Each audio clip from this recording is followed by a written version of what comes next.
మన రైల్వే స్వరూపమే మారిపోతోంది. వందే భారత్ స్లీపర్ కోచ్లు, కొత్తగా అమృత్ భారత్ ట్రైన్స్, త్వరలో ముంబై అహ్మదాబాద్ మధ్య బుల్లెట్ రైలు కూత పెట్టనుంది. దీంతో మొత్తం రైల్వే వ్యవస్థ రూపురేఖలే మారిపోనున్నాయా?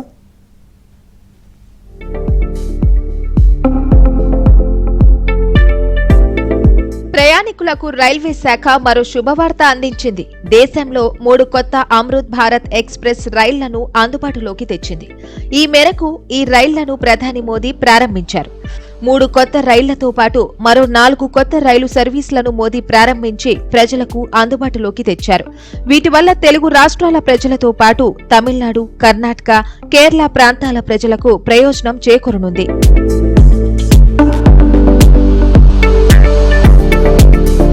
Cherlapalli Thiruvananthapuram Amrit Bharat express weekly train తో పాటు తిరువనంతపురం, తాంబరం, నాగర్కోయిల్, మంగళూరు అమృత్ భారత్ రైళ్లను మోదీ ప్రారంభించారు.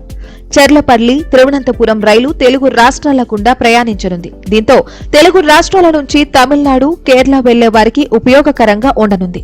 ఈ రైలు రాష్ట్రాల మధ్య కనెక్టివిటీని మరింత పెంచుతామని రైల్వే శాఖ తెలిపింది.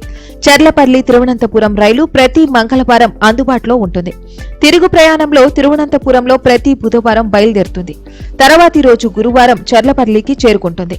ఈ రైలు చర్లపల్లి నుంచి బయలుదేరి నల్గొండ, మిర్యాలగూడ, సత్తెనపల్లి, గుంటూరు, తెనాలి, బాపట్ల, ఒంగోలు, నెల్లూరు, రేణిగుంట మీదుగా తమిళనాడు, కేరళకు వెళ్తుంది. ఈ రైలులో స్లీపర్, సెకండ్ క్లాస్ కోచ్లు అందుబాటులో ఉంటాయి. చర్లపల్లి, ముజఫర్ మధ్య ఒక అమృత్ భారత్ ఎక్స్ప్రెస్ రైలు నడుస్తోంది. ఇప్పుడు మరో రైలు తెలంగాణ ప్రజలకు అందుబాటులోకి వచ్చింది. వీటిలో ఆర్ఏసీ టికెట్లు ఉండవు, వెయిటింగ్ లిస్ట్ టికెట్లు కూడా ఉండవు. కన్ఫర్మ్డ్ టికెట్ ఉన్నవారు మాత్రమే ఇందులో ప్రయాణించడానికి వీలవుతుంది. ఇక ఈ రైల్లో ఏసీ కోచ్లు ఉండవు. స్లీపర్, సెకండ్ క్లాస్ కోచ్లు మాత్రమే ఉంటాయి. ఇందులో 8 స్లీపర్, 11 జనరల్, సెకండ్ క్లాస్, దివ్యాంగుల కోసం సెకండ్ క్లాస్, ఒక ప్యాంట్రీ కార్ కోచ్లు ఉంటాయి. जिन अमृत भारत एक्सप्रेस ट्रेनों को हरी झंडी दिखाई गई है, इससे केरला में ईज ऑफ ट्रैवल को बल मिलेगा. इससे टूरिज्म सेक्टर को भी बहुत फायदा होगा. गुरुवायूर से त्रिशूर के बीच नई पैसेंजर ट्रेन तीर्थयात्रियों के लिए सफर को और आसान बनाएगी. इन सारे प्रोजेक्ट से केरला के विकास को भी गति मिलेगी. ప్రధాని నరేంద్ర మోదీ మొన్నటికి మొన్న హౌరా, గుహాటీ మధ్య నడిచే స్లీపర్ క్లాస్ వందే భారత్ రైళ్లను ప్రారంభించారు. అమృత్ భారత్ అయినా, వందే భారత్ రైళ్లలోనైనా చాలా అందమైన కోచ్లు ఉన్నాయి. అభివృద్ధి చెందిన దేశాల్లోలా రైళ్లు మన దగ్గర వస్తాయన్నారు ప్రధాని మోదీ. చుక్ చుక్ రైళ్లు కాస్త హై స్పీడ్ ట్రైన్ గా మారనున్నాయి. అత్యాధునిక వసతులతో తీర్చిదిద్దిన ఈ సెమీ హై స్పీడ్ రైలు Vande Bharat sleeper class trains. వీటిలో మొత్తం 16 కోచ్లుంటాయి. వీటిలో 11 3 టైర్ ఏసీ బోగీలు కాగా 4 సెకండ్ ఏసీ, 1 ఫస్ట్ ఏసీ కోచ్లు ఉంటాయని రైల్వే శాఖ ప్రకటించింది. దాదాపు 823 మంది ప్రయాణికుల సామర్థ్యంతో దీని తొలి రైలు పట్టాలెక్కింది. రాత్రిపూట ప్రయాణించే వారి కోసం వేగం, సౌకర్యం, అత్యాధునిక వసతులతో మంచి అనుభూతితో కూడిన ప్రయాణాన్ని అందించడమే తమ ప్రాధాన్యమని తెలిపింది రైల్వే శాఖ. పై బెర్తుకు వెళ్లేందుకు సౌకర్యవంతమైన లాడర్ వంటి ఫీచర్లతో ప్రయాణికుల భద్రతే లక్ష్యంగా ప్రత్యేకంగా డిజైన్ చేశారు. రైల్వే వ్యవస్థ ఇది వరకటి కంటే ఇప్పుడు బాగా డెవలప్ అయింది. ఇప్పుడు ఏంటంటే ఇంతకుముందు బొగ్గుతో నడిచే రైళ్లు ఇప్పుడు బుల్లెట్ ట్రైన్ కానీ, వందే భారత్ ట్రైన్లు కానీ ప్రయాణికులకి టైం సేవ్ అవుతూ కరెక్ట్ టైంకి గమ్యాన్ని చేరుస్తున్నాయి. డబుల్ ఇంజిన్ సర్కార్ ఉండడం వల్ల డెవలప్మెంట్ కూడా అదే రూపంలో డెవలప్ అవుతుంది. ఇదే నిదర్శనం. మంచి సర్కార్ ఉంటే మంచి పనులు చేసుకోవచ్చు. వైజాగ్ రైల్వే స్టేషన్ మంచి స్పీడ్ రైలుతోటి ఇప్పుడు బాగా డెవలప్ అవుతూ అన్నిటికంటే రైల్వే వ్యవస్థ మనదే చాలా పెద్దది. దానివల్ల తొందరగా డెవలప్మెంట్ గానీ దేనికి అవకాశం ఉంటుంది. ఈ రైలు గంటకు గరిష్టంగా 180 కిలోమీటర్ల వేగంతో వెళ్లగలదు. అయితే మిగతా వందే భారత్ ట్రైన్స్ లాగే ఇది 130 కిలోమీటర్ల స్పీడ్ లోనే ప్రయాణిస్తుంది. ఆటోమేటిక్ డోర్స్ ఉన్నాయి. కవర్చ్, ఎమర్జెన్సీ టాక్ బ్యాక్ సిస్టమ్ తో పాటు అధునాతన టాయిలెట్లను పెట్టారు.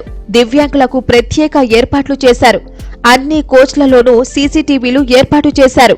బొగ్గింజిన్ నుంచి బుల్లెట్ ట్రైన్ వరకు వెళ్ళాం. అలాగే వందే భారత్ వచ్చింది, మళ్ళీ తర్వాత అమృత్సర్ ట్రైన్, ఇవన్నీ చాలా బాగా ఉంది. మన ప్రపంచంలోనే మన రైల్వే వ్యవస్థ అత్యున్నత స్థానంకి వెళ్తుంది. అదే రకంగా ఇంకా డెవలప్ అవ్వాలని ఇంకా మేము కోరుకుంటున్నాం. హై స్పీడ్ రైళ్ల విషయం పక్కన పెడితే మన దేశంలో రైలు ప్రయాణికులను ఊరిస్తున్న బుల్లెట్ రైల్ వ్యవస్థ మాత్రం చాలా మందకోడిగా సాగుతోంది. విమానాలకు ప్రత్యామ్నాయంగా వీటిని తీసుకురావాలని అభివృద్ధి చెందిన దేశాలతో సమానంగా ఇలాంటివి నడపగల సత్తా మనకు ఉందని చాటి చెప్పుకోవాలనుకుంటోంది భారతీయ రైల్వే. మొట్టమొదటిగా ముంబై, అహ్మదాబాద్ మధ్య హై స్పీడ్ రైల్ ప్రాజెక్ట్ పేరుతో బుల్లెట్ రైల్ ను 508 కిలోమీటర్లు నడుపుతున్నారు. 1,00,000 కోట్ల రూపాయలకు పైగా భారీ వ్యయంతో దీన్ని చేపట్టింది. పని పూర్తయ్యేసరికి ఇది 2 లక్షల కోట్ల రూపాయలకు చేరే అవకాశం ఉంది. జపాన్ సహకారంతో ముంబై, అహ్మదాబాద్ మధ్య బుల్లెట్ రైలు పట్టాలెక్కనుంది. 7 ఏళ్ల క్రితమే దీనికి శంకుస్థాపన చేశారు. షెడ్యూల్ ప్రకారమైతే 2023 నాటికే అందుబాటులోకి రావాలి. అనుమతుల జాప్యం, కరోనా సమస్యలు, మహారాష్ట్రలో భూసేకరణ సత్వరం పూర్తి కాకపోవడం వల్ల ఆలస్యమైంది. ఇప్పటి వరకు 296 కిలోమీటర్ల మేర స్తంభాల నిర్మాణం, 153 కిలోమీటర్ల మేర వంతెన తరహా నిర్మాణాల పని పూర్తయింది. హైదరాబాద్ మెట్రో తరహాలోనే బుల్లెట్ రైళ్లను సైతం ఎలివేటెడ్ కారిడార్ పైనే నడపనున్నారు. మన దగ్గర 320 కిలోమీటర్ల గరిష్ట వేగంతో 2028 నాటికి బుల్లెట్ ట్రైన్ పట్టాలెక్కనుంది. తొలిసారిగా 6 బుల్లెట్ రైళ్లను జపాన్ నుంచి భారత్ కొనుగోలు చేసింది. రైళ్లే కాదు, గతంతో పోల్చితే రైల్వే స్టేషన్లు సైతం చాలా పరిశుభ్రంగా మారుతున్నాయి. మోదీ ప్రభుత్వం వచ్చాక వీటిపై దృష్టి పెట్టింది.